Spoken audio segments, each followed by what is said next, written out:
नमस्कार दोस्तों, स्वागत है आप सभी का एक बार फिर से हमारे चैनल ज्योतिष ग्रंथ गंगा में। नमस्कार, स्वागत है आप सभी का एक बार फिर से। दोस्तों, आप अपनी लाइफ में कुछ नया सीखना चाहते हैं तो चैनल को सब्सक्राइब जरूर करिएगा। दोस्तों, सूर्य देव को जल चढ़ाते समय भूल से भी ना करें, यह गलत है। पुराणों के अनुसार कहा जाता है कि संसार के समस्त मानव को स्नान करने के पश्चात सूर्य देव को अवश्य जल चढ़ाना चाहिए। तांबे के लोटे से जल चढ़ाना बहुत ही अच्छा माना जाता है। जल के साथ अक्षत एवं फूल मिश्रित कर सूर्य देव को जल चढ़ाने से सूर्य देव बहुत ही जल्दी प्रसन्न होते हैं। जल चढ़ाते समय सूर्य देव के मंत्र का उच्चारण करना चाहिए। इससे मन में सकारात्मक ऊर्जा प्रवेश करती है। जिनका स्वास्थ्य खराब होता है, यदि वे लोग हर सुबह स्नान करने के उपरांत सूर्य देव को जल चढ़ाते हैं तो उनको स्वास्थ्य से संबंधित जितनी भी समस्या होती है उन सभी का निवारण प्राप्त हो सकता है। बहुत से लोगों की कुंडली में सूर्य की दशा ठीक नहीं होती। जिन लोगों को अवश्य ही रोजाना स्नान करने के पश्चात सूर्य देव को जल चढ़ाना चाहिए, इससे उनके घर में जो भी खराबी है उसमें सुधार आ सकता है। सवाल यह है कि सूर्य भगवान को कैसे जल चढ़ाएं एवं कब जल। चलिए अब हम बात करते हैं कि सूर्य देव को जल चढ़ाते समय समय किन बातों का ध्यान रखना चाहिए। यदि आप सूर्य देव को जल चढ़ाते समय यह गलतियां कर रहे हैं तो सूर्य देव को जल चढ़ाना और न चढ़ाना एक समान है। आइए जानते हैं सूर्य देव को जल चढ़ाते समय होने वाली गलतियों के बारे में। हो सकता है कि इन्हीं गलतियों के कारण आपकी रोजाना सूर्य देव को जल देने आपको किसी भी तरह का कोई लाभ प्राप्त नहीं हो पा रहा है।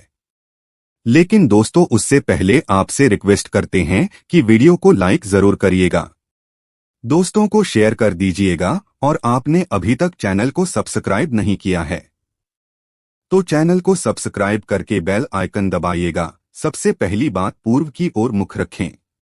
सूर्य देव को हमेशा पूर्व की ओर मुख रख के जल चढ़ाना चाहिए। जल चढ़ाते समय उस जल के छींटे आपके पैरों के ऊपर नहीं पड़नी चाहिए। हमेशा इस बात का ध्यान रखिए कि जहां से भी जल चढ़ा रहे हैं उस स्थान से सूर्य देव को देने वाले अर्घ्य का जल आपके पैर में किसी भी हाल में नहीं गिरना चाहिए। अगर जल चढ़ाते वक्त आपके पैर में वो जल गिरता है तो यह अच्छी बात नहीं है, क्योंकि इससे सूर्यदेव क्रोधित हो जाते हैं। आपके ऊपर किसी की अशुभ दृष्टि भी पड़ सकती है। सूर्य देव को जल चढ़ाते समय सूर्य देव के मंत्र का जाप करें। ओम सूर्याय नमः। दूसरी बात, बिना स्नान किए जल ना चढ़ाएं। भूल से भी यह गलती ना करें। बिना स्नान किए सूर्य देव को जल चढ़ाएं। सूर्य देव को स्वच्छता बेहद ही पसंद है। ऐसे में यदि आप बिना स्नान किए उन्हें जल चढ़ाएंगे तो वह आपसे रुष्ट हो जाएंगे और आप जिस कारण से उन्हें जल चढ़ा रहे थे उस कार्य में भी आप असफल हो जाएंगे। तीसरी बात का, ताम्रपत्र का उपयोग। आजकल प्लास्टिक का बड़ा फैशन चल रहा है। प्लास्टिक की किसी भी प्रकार की चीजों से सूर्य देव को जल बिल्कुल भी अंकित ना करें। इसके अलावा स्टील, पीतल का इत्यादि पत्रों का भी प्रयोग ना करें। सूर्य देव को जल चढ़ाने के लिए हमेशा ताम्रपत्र का प्रयोग करना चाहिए। इसके पीछे वैज्ञानिक कारण यह भी है कि सूर्य देव की उष्णता से प्लास्टिक से कुछ जहरीली गैसें निकलती है जो हमारी सेहत के लिए भी अच्छी नहीं होती। चौथी बार, ब्रह्मा मुहूर्त में ही अर्पित करें जल। कोशिश करें कि ब्रह्मा मुहूर्त में ही आप सूर्य देव को जल अर्पित करें। ब्रह्मा मुहूर्त का समय अर्थात सुबह के 3 से 5 बजे का समय सूर्य देव को जल अर्पण करने का सबसे अच्छा समय माना जाता है। जल चढ़ाने से पूर्व आपकी नियमित क्रियाकलाप भी पूर्ण होनी चाहिए। आप स्वच्छ वस्त्र पहनकर ही सूर्य को अर्घ्य दें। ऐसा करने से नवग्रह की कृपा जल चढ़ाने वाले व्यक्ति के ऊपर सदैव बनी रहती है। पांचवी बात, अक्षर एवं फूल अवश्य हो। सूर्य देव को जल चढ़ाते समय जल में अक्षत, रोली, फूल अवश्य होनी चाहिए। अगर आपके पास कुछ भी नहीं है तो अक्षर से काम चला सकते हैं। बस खाली सिर्फ जल ना चढ़ाएं। छठी बात, हाथ सिर के ऊपर रखें। हमेशा अपने हाथों को सिर के ऊपर रखकर ही सूर्य देव को जल अर्पित करना चाहिए। जब जल की धारा सूर्य देव को अर्पित करते वक्त गिरती है तो उसी धारा से सूर्य देव को देखना चाहिए। कहा जाता है कि ऐसा करने से व्यक्ति के ऊपर सूर्य देव की कृपा बनी रहती है एवं व्यक्ति के मन में सकारात्मक ऊर्जा भी प्रवेश करती है। सातवीं बात, चप्पल ना पहने। भूल से भी आपके पैर में चप्पल नहीं होनी चाहिए। यदि सूर्य देव को चप्पल पहनकर जल अर्पण करेंगे, आपसे दूर हो जाएंगे और आपके जितने भी काम रुके हुए हैं वह सभी काम भी आगे नहीं बढ़ पाएंगे। इसलिए हमेशा सूर्य देव को नंगे पैरों में रहकर ही जल अर्पित करें। आठवीं बात, रविवार के दिन अवश्य जल चढ़ाएं। आप हर दिन सूर्य देव को जल चढ़ाएं या ना चढ़ाएं, लेकिन रविवार के दिन सूर्य को जल अवश्य चढ़ाना चाहिए, क्योंकि रविवार का दिन सूर्य भगवान का दिन होता है। इस दिन को अवश्य ही हर व्यक्ति को सूर्य देव को जल अर्पित करना चाहिए। इससे यदि आपकी कुंडली में किसी प्रकार का कोई सूर्य से संबंधित दोष है तो वो दोष गुण में परिवर्तित हो जाएगा। नौवीं बात, सादा भोजन लें। यदि आप सूर्य देव को हर दिन जल चढ़ाते हैं तो इस बात का अवश्य ध्यान रखें कि आप रविवार के दिन मांसाहार का सेवन करें। लाल रंग की सब्जी, मसूर की दाल न खाएं। यदि आप रविवार के दिन मिष्ठान ग्रहण करते हैं तो यह बहुत ही अच्छी बात है। रविवार के दिन लाल कपड़े भूल कर भी ना पहनें। अब बात करें उपायों के बारे में, तो रविवार का दिन भगवान सूर्य देव को ही समर्पित होता है। रविवार के दिन भगवान सूर्य देव की पूजा करना बहुत अधिक लाभदायी होता है। वैसे तो हमें प्रतिदिन ही सूर्य देव की पूजा करनी है, लेकिन विशेष रूप से भगवान सूर्य देव की पूजा कर लेनी चाहिए तो आपको एक तांबे का पात्र लेना है। उस तांबे के पात्र में आपको जल रखकर सूर्य देव को हर रविवार को अर्पित करना है। अगर आप प्रतिदिन नहीं कर पाते हैं तो रविवार को जरूर करें। वैसे आपको प्रतिदिन सूर्य देव को जल जरूर देना चाहिए, चाहे आप कोई भी पूजा नहीं कर पाते हैं, समय नहीं है आपके पास, तो सिर्फ स्नान करने के बाद सूर्य देव को जल अर्पित कर देते हैं। तब भी आपके जन्म कुंडली के ग्रह दोष समाप्त हो जाते हैं और आपको जो भी परेशानियां होती हैं उन परेशानियों से मुक्ति मिलती है। जब आप सूर्य देव को जल अर्पित करते हैं, गायत्री मंत्र का जाप करें। गायत्री मंत्र का जप यथासंभव कर सकते हैं।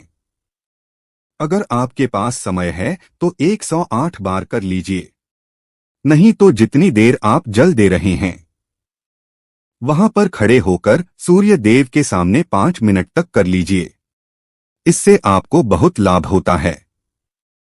गायत्री मंत्र का जप करने से जैसे सूर्य देव को समय हम गायत्री मंत्र का जप करते हैं तो हमारी नौकरी में अगर कोई बाधा आती है तो वो दूर होती है, नकारात्मक ऊर्जा दूर होती है।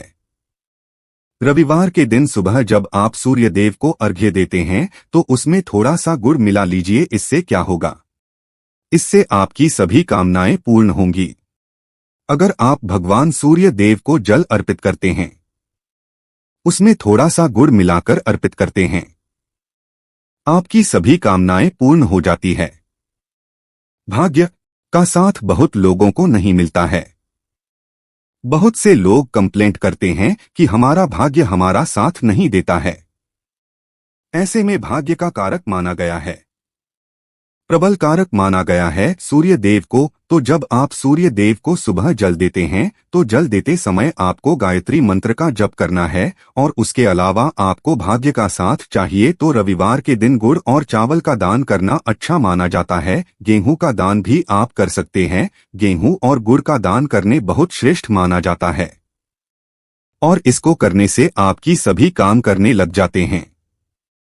अगर आप यह दान करते हैं, सूर्य देव की कृपा से आपके जो काम होते हैं, जो रुके हुए हैं, बनने लग जाते हैं। भाग्य का साथ आपको प्राप्त हो जाता है।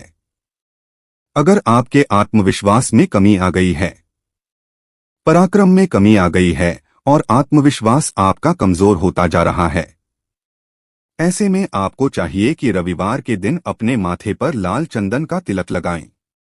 लाल चंदन जल में डालकर भगवान सूर्य देव को अर्घ्य दे दीजिए और अपने माथे पर भी आपको लाल चंदन का तिलक लगाना है। जब आप जल देते हैं भगवान सूर्य देव को, तब आप उसमें लाल चंदन, जब सूर्य देव को जल अर्पित करते हैं तो उसके बाद उस तांबे के पात्र में थोड़ा सा जो लाल चंदन है वह किनारे पर लगा होता है। जो हम कोई भी वस्तु डालकर अर्पित करते हैं तो किनारे पर थोड़ा मात्र से ही अनामिका उंगली में आपको लाल चंदन लेता है और इसे अपने मस्तक पर लगाना है। अगर आप यह प्रतिदिन करते हैं तो निश्चित बहुत शीघ्र आपके आकर्षण में वृद्धि होती है, आपकी सभी काम बनने लग जाते हैं। आप अगर व्यापार करते हैं, जिनसे भी डीलिंग करते हैं, जिनसे भी आपका व्यापार है, जिससे भी आपका व्यापारिक रिश्ते बहुत मजबूत स्थिति में होता है, आपके मान सम्मान के साथ आपके आत्मविश्वास में भी वृद्धि होती है। सूर्य देव की कृपा पाना चाहते हैं तो लाल मसूर की दाल किसी ब्राह्मण को रविवार के दिन दान कर दीजिए। अगर आप किसी ब्राह्मण को लाल मसूर की दाल दान करते हैं तो इससे आपके जन्म कुंडली के ग्रह दोष दूर होते हैं। यह आप 7 रविवार कर लीजिए कि आप दान करते हैं। अब जैसे इस रविवार से अपने शुरू किए तो 7 रविवार लगातार कर देंगे तो आपको बहुत शीघ्र लाभ हो जाता है, ग्रह दोषों से मुक्ति मिल जाती है। रविवार के दिन गुड़ खाकर किसी काम पर निकलना चाहिए। जैसे प्रातःकाल आप थोड़ा सा गुड़ खा लेते हैं तो इसे सूर्य देव बलि हो जाते हैं, और गुड़ और चावल से बनी हुई खीर अगर आप सूर्य देव को चढ़ाते हैं तो इससे दिन भी बहुत अच्छा हो जाता है। भगवान सूर्य देव को अर्पित करने के बाद आप यह खीर प्रसाद स्वरूप स्वयं भी खा सकते हैं और परिवार के सभी लोग खा सकते हैं। इससे आपकी तरक्की होती है, जीवन में आपको सफलता की प्राप्ति होती है। व्यापार हो, नौकरी हो, हर जगह आपको तरक्की मिलती है। और अगर आपके घर में कोई बीमार है, बहुत समय से बीमार है, तो उनसे कहें कि वह सूर्य देव को तांबे के पात्र में रोली और लाल फूल डालकर अर्पित करें। लाल फूल आप कोई भी ले सकते हैं, गुलाब का, गुड़हल का, को भी लाल फूल उपलब्ध, उसको तांबे के पात्र में डाल करें।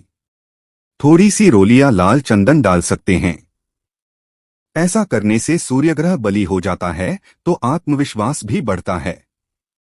आत्मा की कारक है सूर्यो देव, और जब हमारा आत्मविश्वास बढ़ता है रोगों से मुक्ति मिलती है, नकारात्मक शक्तियों से छुटकारा मिल जाता है, दवाइयां काम करने लग जाती है।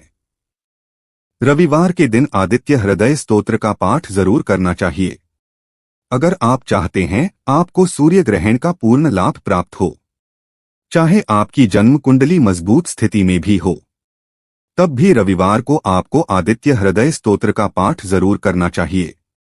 आदित्य हृदय स्तोत्र का पाठ अगर आप 3 बार करते हैं प्रतिदिन, या फिर 3 बार रविवार को भी कर लेते हैं, तो इससे भी आपके जीवन की परेशानियां दूर होती हैं। आपके मन में कोई भी कामना हो, जैसे हमने शुरू में ही कहा था, गुण चाहिए, संतान चाहिए, सम्मान चाहिए, आत्मविश्वास चाहिए, शिक्षा में सफलता चाहिए, नौकरी में सफलता चाहिए, सरकारी नौकरी चाहिए, जीवन में आपकी कोई भी समस्या हो, हर समस्या से मुक्ति पाने के लिए आपका आत्मविश्वास बली होना बहुत आवश्यक है। अगर आपके अंदर आत्मविश्वास होगा तो आप कोई भी समस्या से मुक्ति पा लेंगे। और आत्मविश्वास की प्राप्ति तभी होती है जब सूर्य हमारी जन्म कुंडली में अच्छी स्थिति में होते हैं। एक बहुत ही अचूक उपाय हम आपसे शेयर करने वाले हैं, इसे आप जरूरी कीजिए। अगर आप किसी भी प्रकार से किसी भी समस्या से घिरे हुए हो, कोई भी आपकी विशेष कामना है, तो यह आप जरूर कीजिए। सूर्य को आप जब जल देते हैं तो जल देते समय आपको एक बेलपत्र डालना है, और इस बेलपत्र के साथ आपको भगवान सूर्य को जल देना है। तो आप तांबे का पात्र ले लीजिए, उसमें थोड़ा सा गंगा जल डालें, थोड़ा सा जल डालें, एक रोली डालें और एक बेलपत्र डालें। और इसके साथ ही आप थोड़े से अक्षत भी डाल सकते हैं। अक्षत क्या होता है? चावल होता है जिसके टूटे हुए दाने न हो, बिल्कुल साबुत चावल होता है, उसे अक्षत कहा जाता है। तो थोड़े से अक्षत, रोली, बेलपत्र डालकर भगवान सूर्य देव को जल देना है। 7 बार में आपको जल देना है। जैसा कि बताया जाता है कि आपको 3 बार में जल देना चाहिए, रुक रुक कर। एक ही पात्र का जल हम 3 बार में देते हैं, रुक रुक कर हम 3 बार में देते हैं। हमें बेलपत्र डालना है, तो इस विशेष सामग्री की वजह से हम इस जल को 7 बार में भी दे सकते हैं। तो आप रोक रोक कर उसी पात्र के जल को 7 बार में दीजिए। भगवान सूर्य देव को देखते हुए आपको मंत्र बोलना है, ओम हरि हरि सूर्याय नमः, ओम हरि हरि सूर्याय नमः। तो इस प्रकार से आप इस मंत्र बोलते हुए अगर सूर्य देव को जल अर्पित करते हैं तो शीघ्र ही आपकी मन की कामनाएं पूरी हो जाती हैं। आपकी जो भी कामना है भगवान सूर्य देव से कहें, थोड़े समय तक आप आदित्य हृदय स्तोत्र का पाठ कर सकते हैं। चाहे तो 1 बार, 3 बार या 108 बार गायत्री मंत्र का जप कर लीजिए या भगवान सूर्य देव का कोई भी एक मंत्र जिसका आप 108 बार जप कर सकते हैं। जरूर इस प्रयोग को करने के बाद कीजिए, इससे आपकी कामना बहुत जल्द पूरी हो जाती है। दोस्तों, आज की वीडियो में हमने सूर्य को मजबूत करने के उपाय बताए हैं। सूर्य को मजबूत करना बहुत आवश्यक है। सूर्य आत्मा के कारक है और बहुत जरूरी है आत्मविश्वास का बली होना। अगर हम जीवन में किसी भी प्रकार की सफलता पाने चाहते हैं तो आप प्रतिदिन सूर्य देव की आराधना कीजिए और रविवार के दिन विशेष रूप से कीजिए। यदि आप रविवार के दिन बरगद के पेड़ से टूटा हुआ पत्ता लाकर उस पत्ते पर अपनी मनोकामना लिखकर इस पत्ते को बहते जल में प्रवाहित कर दें तो माना जाता है कि इस उपाय से आपकी मनोकामना पूरी हो सकती है। उम्मीद करते हैं आज की वीडियो से आपको लाभ जरूरी होगा। आज के लिए बस इतना ही। दोस्तों, अगर आपको वीडियो पसंद आई हो तो वीडियो को लाइक जरूर कीजिएगा और दोस्तों को शेयर करके सब्सक्राइब कीजिएगा और बेल आइकॉन को प्रेस कीजिएगा, जिससे आपको ऐसी ही वीडियो की नोटिफिकेशन सबसे पहले मिले। दोस्तों, मिलते हैं अगले वीडियो में। तब तक के लिए goodbye and thanks for watching my video.